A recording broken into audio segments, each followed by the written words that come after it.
భారతదేశం ఒక అద్భుతాన్ని సాధించింది. అదే భార్గవాస్త్ర.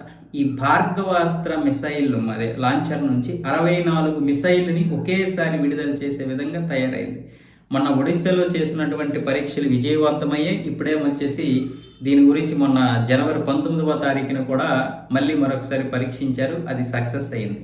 10 సెకండ్ల కాలంలో 64 మిసైళ్ళు ఒకేసారి దాడి చేస్తే ఎలా ఉంటది? ఖచ్చితత్వమైనటువంటి లక్ష్యాలను చేరుకుంటది.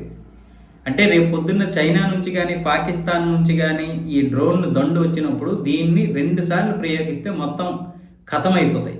పైగా అవి ఎక్కడున్నా సరే ఆ డ్రోన్లని వెంటాడి మరీ నాశనం చేస్తాయి. ఆ టెక్నాలజీతో ఇప్పుడు మనకు చెందినటువంటి సోలార్ గ్రూప్కి చెందిన ఎకనామిక్ ఎక్స్ప్లోజివ్ లిమిటెడ్ ఈఈఎల్ పూర్తి స్వదేశీ సాంకేతికతతో నిర్మించింది.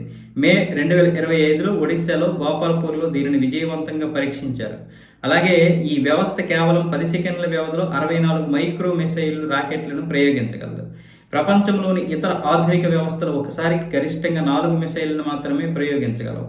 కానీ ఇది ఒకేసారి 64.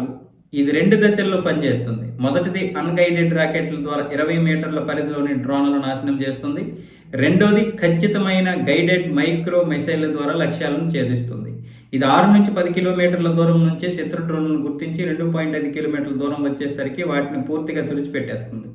అలాగే S-400 వంటి మిసైల్ డిఫెన్స్ సిస్టమ్ కంటే దీని ఖర్చు చాలా తక్కువ ధరలో లభించే డ్రోన్ దాడులను అడ్డుకోవడానికి ఇది చాలా పదునైనటువంటి మార్గం.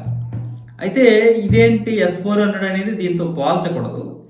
ఇది ఒకటే, కానీ ఇది డ్రోన్లను పోల్చడానికి.